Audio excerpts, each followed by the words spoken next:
their pricing just really can't be beat. God bless you if you're doing that kind of revenue. I mean, it's not where we make our bread and butter,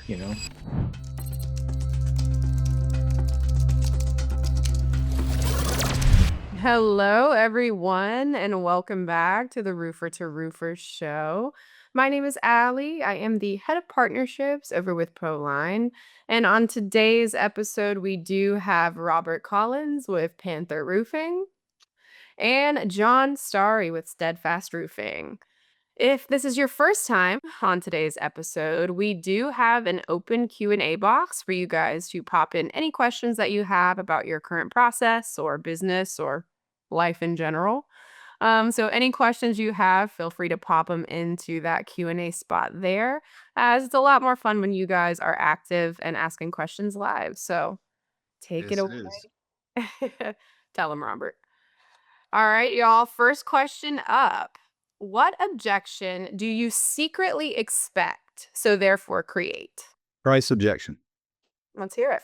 You just know you're going to get it. You want to get that. If you don't get that, then you're probably priced too low. So if you create the objection, it gets the conversation going about the money so that you can kind of break that ice and then see where it goes from there, depending on their circumstances. That's one I can think of. Yeah, so how do you do that? Have a great value offer that is priced, competitively in the market, but not cheap. Yeah. And that usually will create, you'll feel it. They'll say something or, it's a common objection. I think Mm. Roofer though could probably price something at anything and they would still say it's too expensive. It's just my opinion. So, What did Rodney Webb say?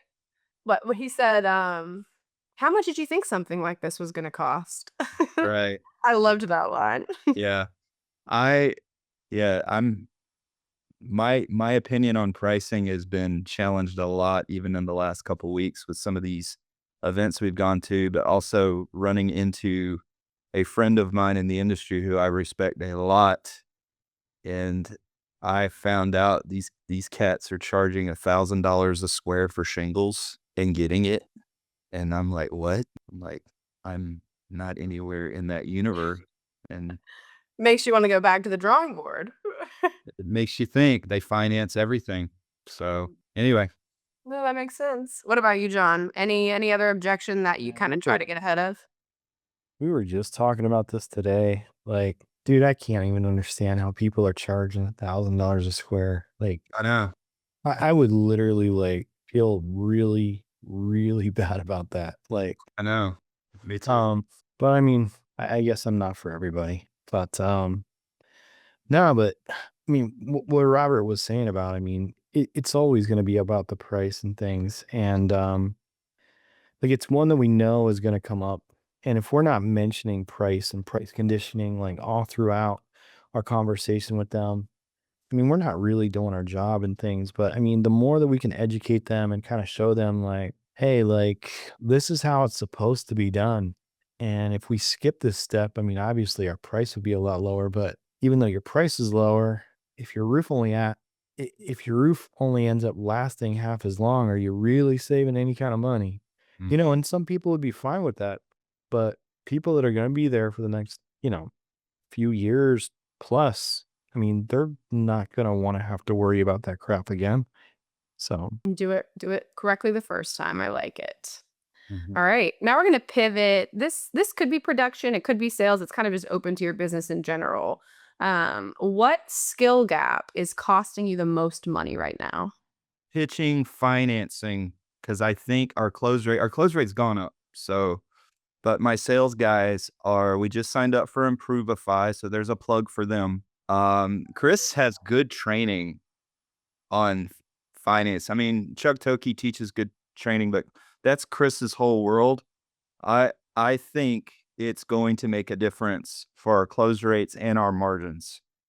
And I'm not talking being able to all of a sudden convert $1,000 a square, but you know, that those few points that everybody seems to fight over, it's not going to make it. Yeah, I think that will make a difference in creating a more comfortable situation for a homeowner, and as the sales guys get better at it, it'll empower them to make them more confident at each appointment. So I think that's one skill that I could say because we have great crews. But yeah, that's one thing I can think of that's probably cost us some revenue.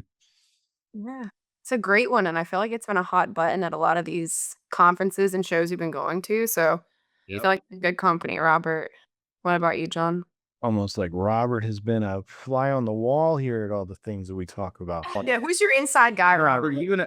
you and I communicate enough privately that it kind of on these groups we're on makes sense. Um, I mean, right now, I mean, it, it's really just flavor of the week, and it's different from like each of my reps to from one rep to another.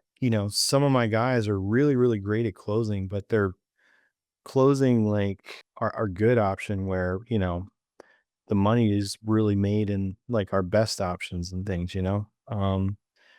Our money's made in like upgrades, and some people aren't selling those. But to Robert's point, and to kind of piggyback off of that, I mean, if we were financing more of these deals, like that also has an alternate effect in that, oftentimes whenever people aren't using their money to actually pay for things, they're using somebody else's.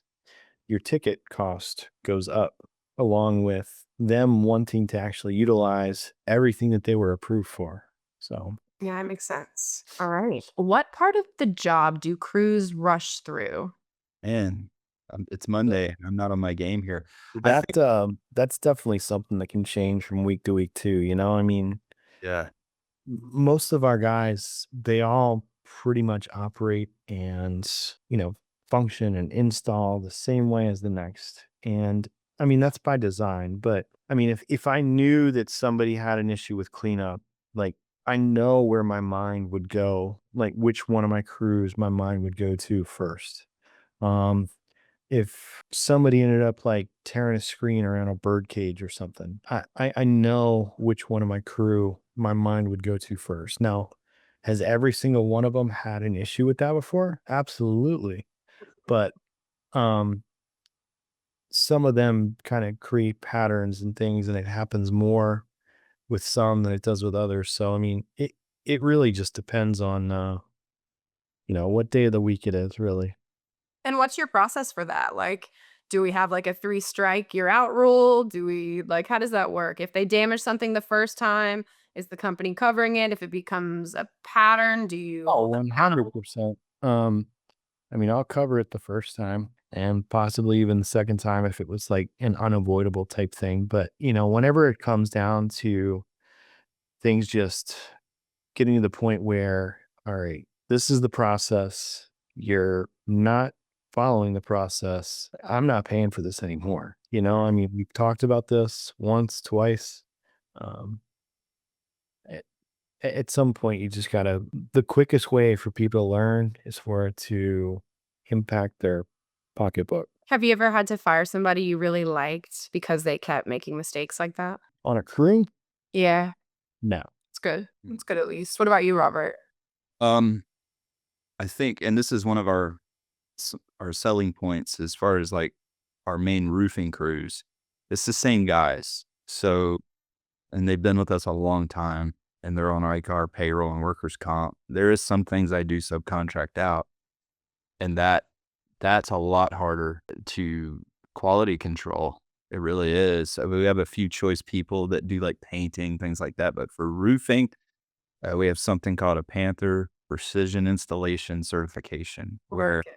it's beyond Owens Corning, it's beyond code, and there's a process, even down to how we take our photos and the guys. And there's a good rhythm with that, and I'm grateful for that. So that process works pretty well. We have a good project manager that handles the crews, and we're not a big company, but like the installs go pretty smooth. So like you can tell though if something's a little off, but it's usually a one-off and we can correct it. There's nothing that's chronic as far as, Mhm. I mean, I don't think anybody would let something, go on and on anyway. But yeah, maybe keep the pressure of the gun consistent. Don't shoot those shingles that too fast. I don't know. If you really wanted to nitpick and find something to, you know, complain about. Absolutely. You What know? about on, like, the sales side? Oh, well, of course. You got your, guys get nervous. They talk too fast. Mm. Slow down. Get that AM radio voice like this. Make it sultry. That's right. Oh, I didn't say sultry. Come on. Okay, I said it, Robert. It's such a 1980s word. Sultry. People have been telling me I have old people vocabulary. I've been getting that more and more. Like, are you 90 years old? The answer is yes internally. All right. You live an old soul. That's right. We did just have our first question in from an anonymous attendee. So thank you. We love when you guys pop in your questions. So please keep them coming. Anything top of mind, pop it into the Q&A. What has been your biggest disappointment since operating a roofing company? What a loaded question, anonymous attendee. We're down to answer. Obviously not ProLine, but That's right. no, I mean, the buildup of just things that you see in the industry, the buildup of things that you see at like exhibition shows and things like that that are specific to our industry. Um, Signing on for them and thinking that they're just going to change like the total trajectory of your company and just falling flat. I mean, I've been disappointed by a number of different softwares that I've tried previously. And I mean, I think that would be the biggest disappointment. But I mean, outside of the software side of things, just the people side of things, there's always going to be something that kind of like tugs at your heartstrings, though, too. I mean, there's really good people in this industry and there's really, really bad people in this industry. And I don't know. I think you unfortunately need to kind of experience both sides of that to really have a true appreciation for somebody that, you know, you stumble upon that does end up doing things right or taking care of you. So that's where I'll leave that. No, that was great, John. Mine was holding on too long on not severing one of those relationships because it was family related. Oof. And I knew better a lot sooner and then was validated when we finally made the decision. And it wasn't like any sort of irreparable damage to the business, but I was disappointed in that I waited too long to make that pivot. But once we did make the pivot, I was like, man, okay, I wasn't crazy. We needed to do this. So yeah, that I'm not going to get more specific than that, but that was a big deal. Nepotism's real. It sure is. And I think trusting your gut is real too. So I'm glad that you did in the end. All right. Another one popped into the Q&A here. Thank you guys. If you do multiple trades, roofing, siders, gutting, soffit, etc., how do you quote in ProLine? All in one quote or send multiple quotes? If all in one, do you bring in a full structures or just options? How do you job cost each separate job inside of that one project cleanly? How are you guys doing it inside ProLine right now? I'm not a multi-trade company, but we do gutters, soffit, fascia, and obviously roofing. Yeah. But I mean, I don't do those things outside of them coming along with a roof. So I do send them all in one proposal. But I basically just draw attention to those as add-on or upgrade sort of options versus something that I'm really going to spend a lot of time focusing on and things because, you know, end of the day, like I want them to get a roof. Now, gutters and soffit and fascia, I mean, there's plenty of profit in that stuff too, but I mean, it's not where we make our bread and butter, you know? So No, that's how we do it. you do it as part of the roofing, almost as a courtesy. You do it well, but you're not out looking for it. Okay, but to try to answer the question, yes, as far as gutters for us, it's an add-on option as an upgrade. And I think from the technical side, which obviously there's knowledge base in ProLine, so you can research this, but you can do multiple structures, but really what you would probably want to do is do those as add-ons. Or I mean, there's a couple ways to skin this cat. You could have all the line items under the structure and then create scope sections in the body of the option that you're doing it on. Let's say you're just offering one roofing option.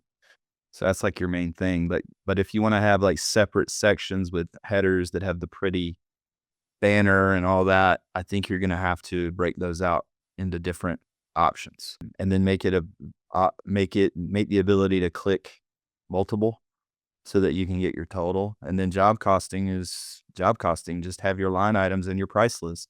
It takes time. You're going to have your initial data dump as far as price list, but then you're going to add to it as you need to, you know?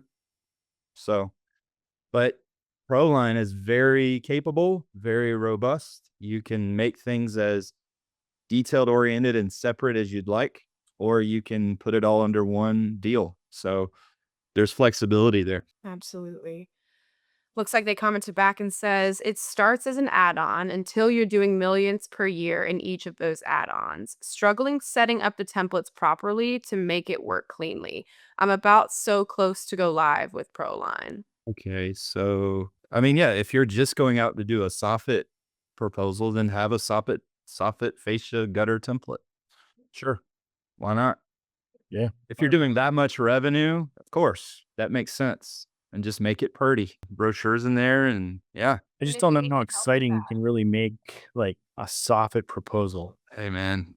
I mean, unless you're doing like, I don't know, I've seen some of that that wood texture, wood grain like soffit that kind of just looks like that tongue and groove stuff underneath. Like that Yeah. stuff. Good, better, best. You can do the cheap aluminum. You can do the vinyl. Then you can get to like your James Hardys and your tongue and groove, stained cedar, whatever. I don't know. It's Dude, it's cool though. If they're doing that much revenue, I would absolutely have your own template for that. That's you're more onto add on. something, Robert. Huh?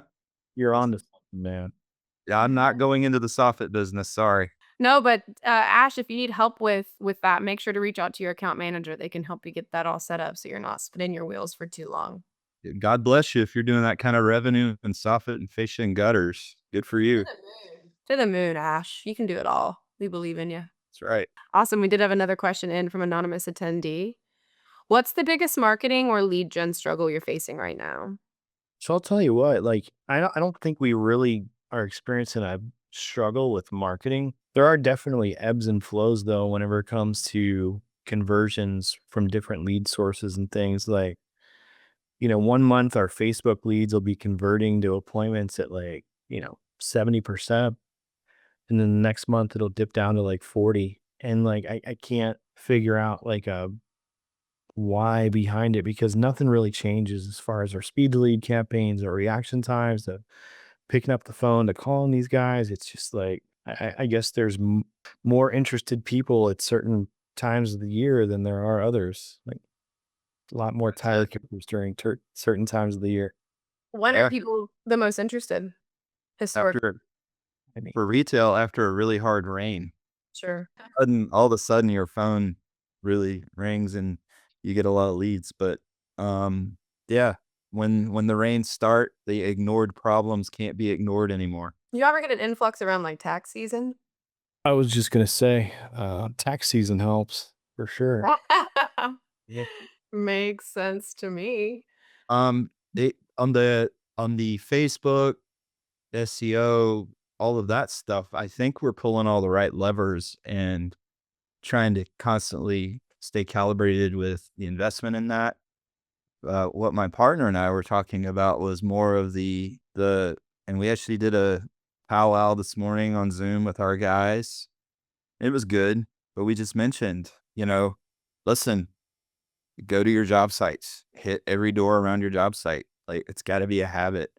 I mean, if I send a guy on a repair appointment and it's like a $1,500 repair, yet he's got a $30,000 re-roof going on that same day in a neighborhood that's an hour away or something. I mean, I don't know. Like, don't put you need to figure out how to compartmentalize that energy so you can still go to that job site because that's maybe more valuable. Like, because we do repairs. We're not the type to thumb our nose. We'll quote the smallest job and we'll do it and we'll do it well. We do a thorough inspection with the idea that that'll be a relationship builder and a review harvester, a referral harvester as well. But we've got to, from a lead gen standpoint, that would be my biggest challenge is my sales team capitalizing on their existing jobs in neighborhoods. And I'm somewhat included in that because I still go out and sell. So, I probably shouldn't be on this call. I should probably be out at a job site.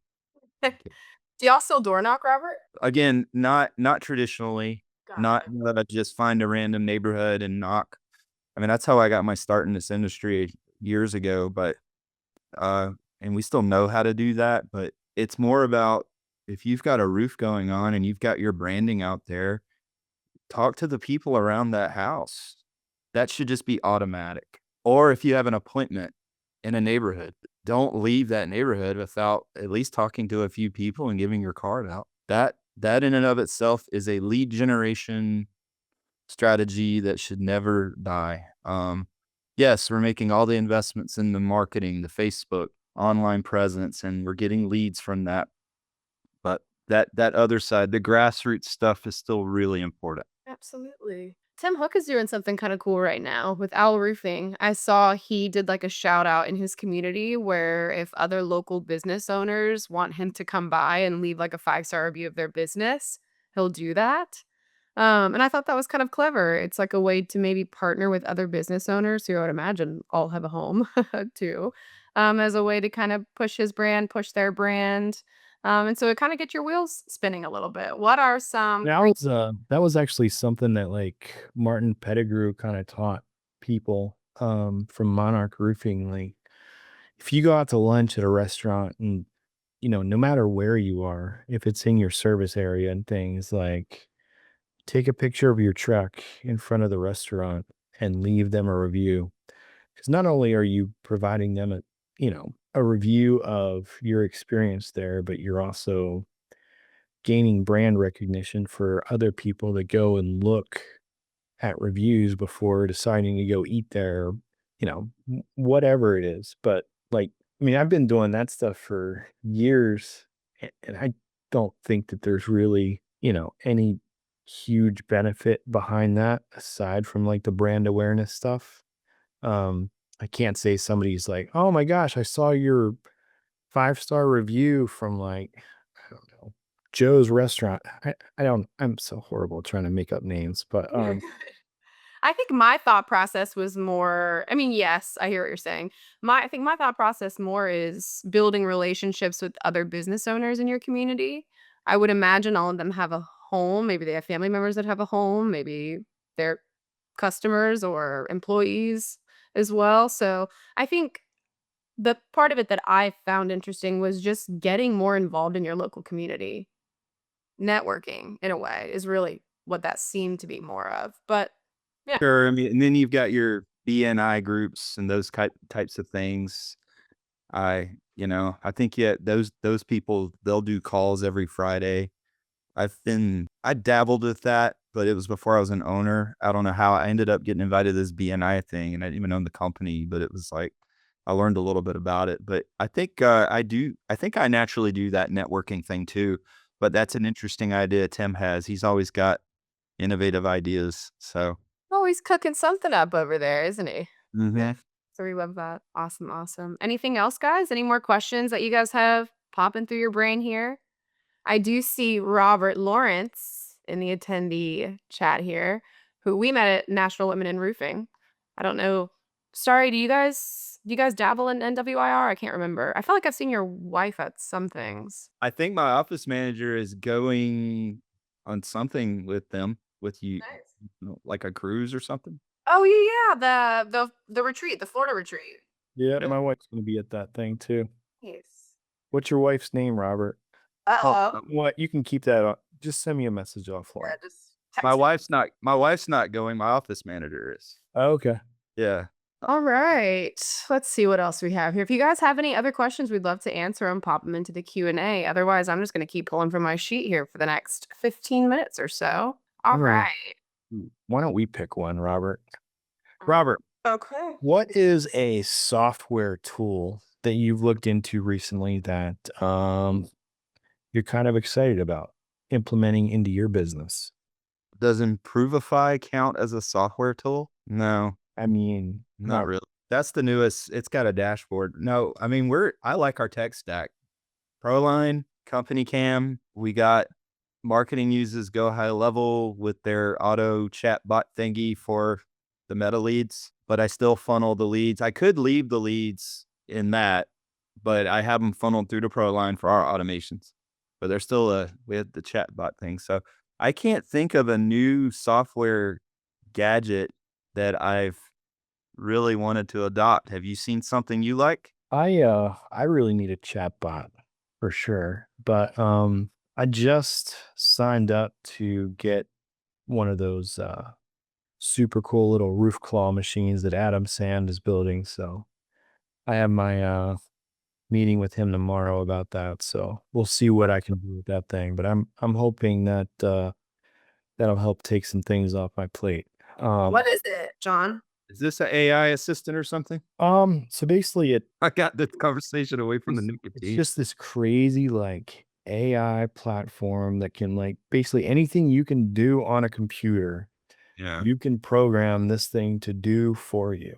So I don't know exactly what all the possibilities of what I can actually teach this thing to do are. One of the cool things is like you can access it from anywhere. Mhm.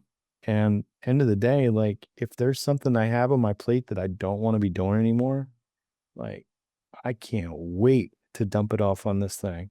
Like what? Give me an example of like maybe your one goal you're trying to get out of it. So, I mean, if you're not good at like putting together like custom reports and stuff as far as like your profitability or your marketing costs or whatever, I mean, you could have it do that.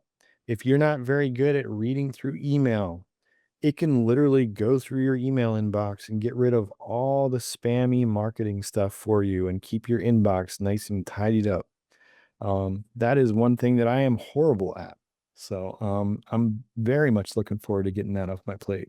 What would a tidy inbox do for you in your business? Like, does that slow you If you down? saw how many unread emails were in my inbox, you'd understand exactly what I'm talking about. It slows you down.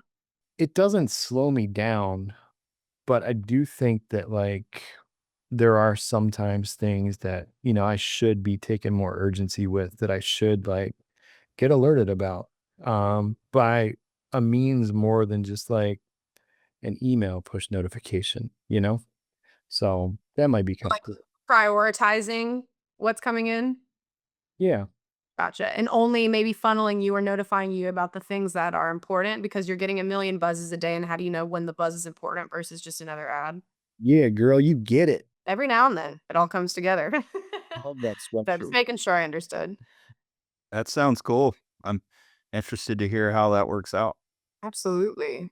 Adam's super smart. I love him. I worked with him for a little while. So, Did you? yeah, roofing business partner. I love those guys. Yeah. What's maybe one area or one new partner or what's something that I should explore on the partner side that would make y'all's lives a little bit easier? Anything come top of mind? I mean, the AI stuff is, but there seems to be so much of it. So, ProLine is growing and getting more like this new. Here's a little plug for the new Workload? Linux Yeah. Linux thing. That's pretty cool. Cool. Yeah, I keep it up, Team ProLine. Well, thanks, Robert. We appreciate I the can't feedback.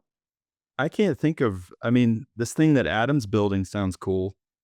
Um, but there's just it's insane to me how fast this stuff's growing.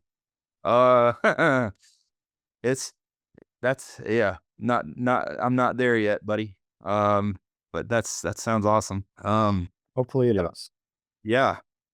I mean, the integrations you have are already really great as far as company cam, all that stuff. Oh, okay, here's one, but I don't know if this is a more of a direct coding thing with the software, but this was something we were chatting about privately on the Mafia is what about more video capability, kind of like PandaDoc? Yeah. Like PandaDoc, where sending out the order. you can have a video embedded that plays in the proposal. Yeah. It's not just a link. I met with a company just last week for that. So that's actually something we're looking into right now, Robert. I have a question for John. Uh-oh. Buckle up, everyone. Um, how successful has that Cutco thing been for you? So Are you getting good vibes from that from the customers?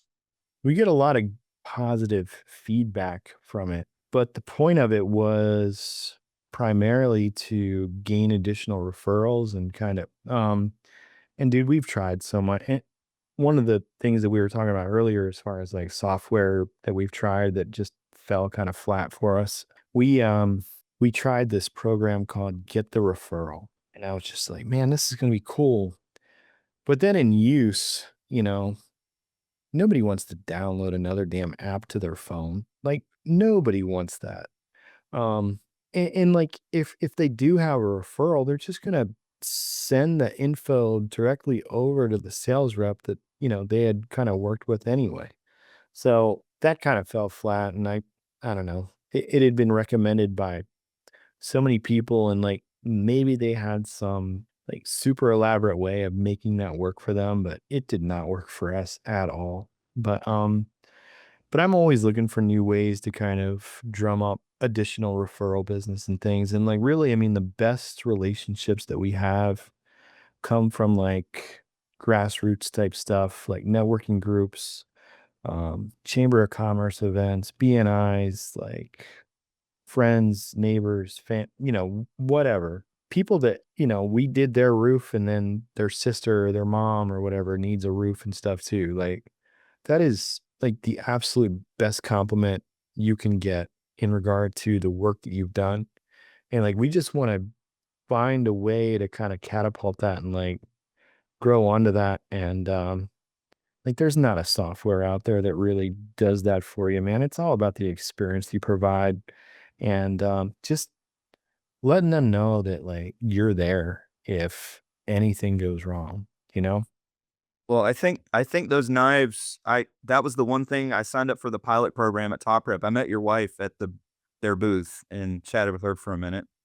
And I went ahead, I was like, this is a very interesting idea. Instead of because I've given out referral rewards for years, gift cards, whatever, done that for years. And I was like, this is kind of an interesting idea to give like a high-end cut, kitchen knife with their, personalized and it's got your logo on it. I don't know. I was like, this seems worth trying.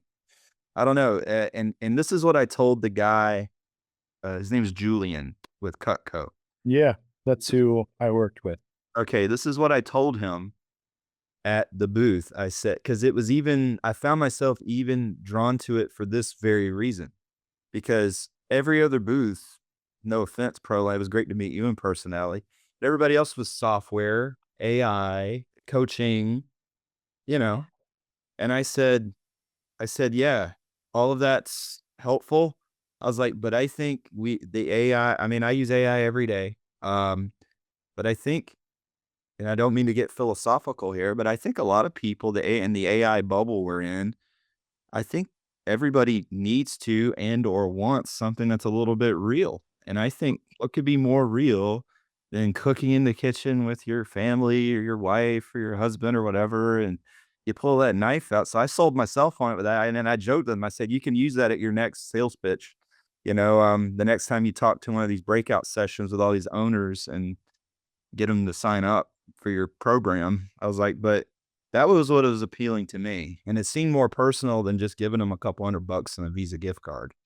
So we'll see. We just got our work approved, so we're trying it. Y- We're Yes. working to automate that too for you guys. That way, instead of you having to go in and manually trigger all that to happen, we're working on ways to automate that process. That way it just gets sent out. Cool. Yeah. Ian said that they use rubber ducks with their logo and number on it, and they leave them on Jeeps. Pretty inexpensive with a few jobs that has come from it. That's And I very clever. responded, that's awesome, man, but that's a Jeep thing, and I wouldn't understand. Uh, Mm. Don't let these people bully you, Ian. dude, keep doing you. Keep doing the rubber duckies. Yeah, it's actually, Uh, I like that. It's a good idea. Any other pearls of wisdom for the team, Ian? Yeah, maybe you should be on here. You should be a panelist with We're ideas working on like that. We're working on that as we speak. So No, we're giving out little like Panther plushies to our customers. Put them in a coffee cup with Panther coffee cup with the pen, and it's our little Panther welcome kit. So we're doing where's that. Trios? I don't think Trio has received her stuffed panther yet. Who? My little dog here that pops in Yeah. and out. Okay. She needs that. We'll hook you up. I don't have Panther merch or Steadfast merch, guys. We will, we'll make it happen. Just Next saying. one, Allie, you tell us where we're gonna go do this thing. We're gonna do it live, girl. Yeah, exactly. I'm down. You, I'm down. you only have a dog. You don't have cats or anything, right? No cats. All right, perfect. I'm super looking for those things. Yeah, you and everybody else. Well, how's All yours right, go? y'all. All dogs go to heaven. They don't say anything about cats, though. Yeah, not even mentioned. Not even mentioned. Hey, Coincidence? Not at all. I have cats and my company's called Panther. What are you roasting cats for? We love cats. Yeah, we love cats. I would run from both of them, and both of them kill me if I was Yes. long enough. So. Okay, I'll take that. Yeah. Big cats are cool. Yeah. Big cats are cool. That's where we draw the All, line. all my wife coming up with that name. I love I'm a that. cat lover. So All right, guys. thank I'm you. out of here. Bye, guys. See you next Monday.